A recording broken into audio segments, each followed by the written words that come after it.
seluruhnya menurut pandangan saya, menurut pemahaman saya dengan referensi atau sumber dari tokoh-tokoh yang pernah saya temui, sile itu adalah kehidupan yang berbicara seluruh aspek kehidupan. Jadi tadi di pesisir tadi itu bertemu orang-orang dalam hal ini mungkin para praktisi atau tokoh sile, lalu istilahnya belajar secara langsung sebagaimana orang belajar sile hari ini, atau seperti apa itu metodenya? Karena tadi waktunya 1 tahun. Nah, seperti apa itu ya? Jadi metode yang saya lakukan yang pertama mencari orang tua. Jadi lebih melakukan pendekatan emosional lebih gitu ya. Jadi kalau kita sudah berbicara pendekatan emosional, sehingga batas atau jarak antara kita dengan orang lain itu tidak ada batas, sehingga metode pun macam-macam yang dilakukan. Jadi bukan sekedar latihan di lapangan, bercerita ya. Lebih kepada konsep dan rumusan-rumusan untuk menemukan pemahaman dari hakikat pengetahuan itu sendiri. Jadi memahami sile ini dari inti-inti falsafahnya, dari mendengar pengajaran-pengajaran yang diajarkan oleh orang-orang tua tadi. Kita ambil intisarinya, lalu kita rumuskan kembali, sehingga seperti apa aplikasi dalam gerak sileknya, seperti itu ya Bu ya? Iya, kurang lebih seperti itu. Ya, sebab silek itu adalah kerangka atau rambu-rambu yang mengatur gerak langkah kehidupan. Jadi silek pada hakikatnya tidak mengajarkan teknik-teknik baku, jurus-jurus baku yang dapat dipelajari sejenis bela diri lain seperti karate dan segala macam. Tapi silek itu adalah sebuah gerak langkah yang mengalir ibarat air, menyesuaikan dengan lekukan-lekukan alam. Jadi intinya untuk memahami gerak langkah silek, maka yang paling penting kita pahami adalah pemahaman tentang keadaan, situasi, kondisi, dan lingkungan. Jadi silek pada hakikatnya sepanjang pemahaman saya tidak memiliki teknik-teknik baku, kecuali tidak ada jurus bakunya gitu ya, kecuali gerakan-gerakan untuk pertunjukan. Jadi supaya lebih menarik ditampilkan, maka perlu ada koreografernya di sana gitu kan. Jadi ada hafalan-hafalan. Nah, itulah silek yang untuk pertunjukan. Tapi silek dalam konsep bela diri secara hakiki, ia tidak memiliki teknik baku. Tapi ada yang harus dibakukan, yaitu adalah prinsip dan pemahaman. Inilah yang harus dibakukan. Kaidahnya gitu kan. Jadi bukan geraknya, sebab gerak itu seibarat data yang sangat banyak, seibarat pengalaman yang sangat luas. Jadi yang diajarkan fondasi dasarnya. Untuk bangunannya silahkan dikembangkan sesuai karakter masing-masing. Mungkin begitu ya, Bu ya. Kurang lebih seperti itu. Sebagaimana arahan filsafat, boleh duduk berkisah asa dilapihkan salai, boleh tagak papaliang asa di tanah dan sebingkah. Artinya silakan kita mengembangkan sesuai dengan kemampuan dan potensi yang kita miliki, tapi jangan lepas dari landasan inti, yaitu kebenaran. Dan kebenaran di Minangkabau adalah kebenaran yang sesuai dengan tuntunan Tuhan. Sebagaimana filsafat dasar mengatakan, adat basandi sarak, sarak basandi kitabullah, sarak mengatur, adat memakai. Itulah yang menjadi landasan filsafat dasar dalam adat Minangkabau. Jadi yang dikatakan lapik nan salai, boleh duduk berkisah asalkan lapik nan salai. Kata definisi kata lapik nan salai atau boleh tagak wapal yang asal di tanah dan sabingkah, antara definisi lapik nan salai dan tanah dan sabingkah itu adalah kebenaran yang sesuai dengan tuntunan agama sebagaimana yang diwahyukan di dalam Al-Quran. Itu kaidah dasarnya berarti ya. Jadi dari kaidah dasar itu maka bisa melahirkan gerak langkah yang mengalir sesuai dengan situasi dan kondisi.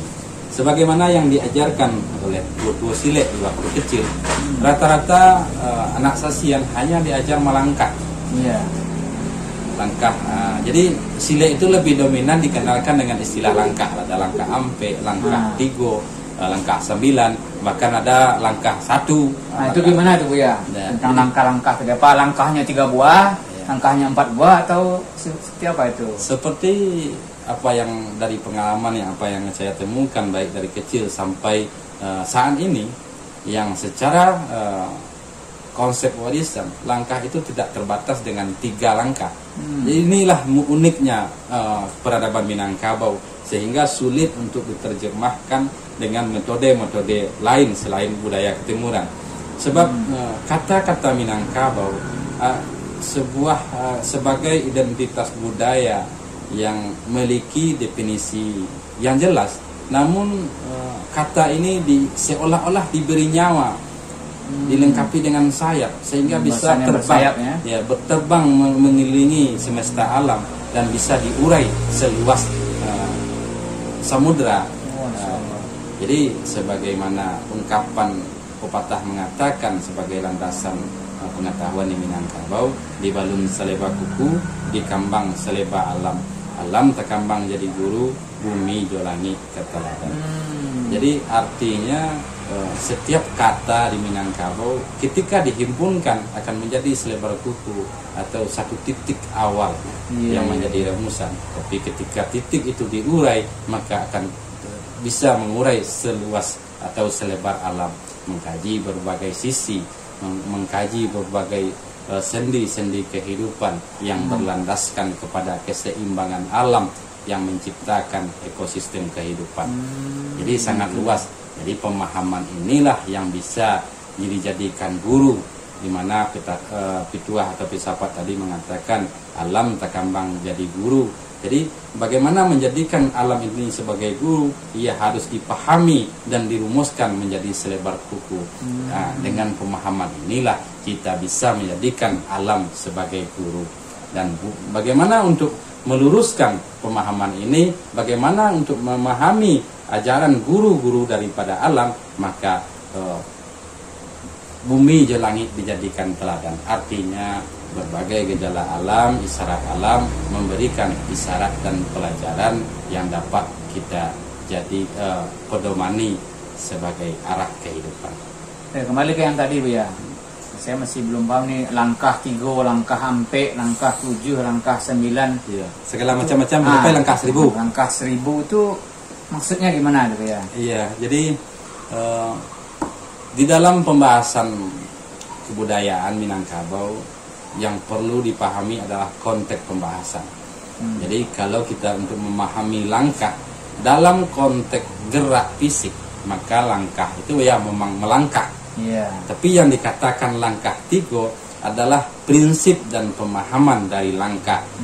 Jadi seperti langkah 3 itu, yang pertama melihat situasi, yang kedua membaca posisi, dan yang ketiga menghabisi atau melumpuhkan lawan. Jadi itu prinsipnya. Nah, kemudian yang menjadi landasan dari langkah 3 adalah pemahaman tentang kajian diri yang terbagi kepada 3 bagian. Jadi sangat luas pemahaman langkah. Apa itu 3 bagian tadi? Ya, kalau secara adat leluhur kita membagi kepada 3 rongga. Ada rongga di atas, rongga tengah, dan rongga bawah. 3 ya? Ya.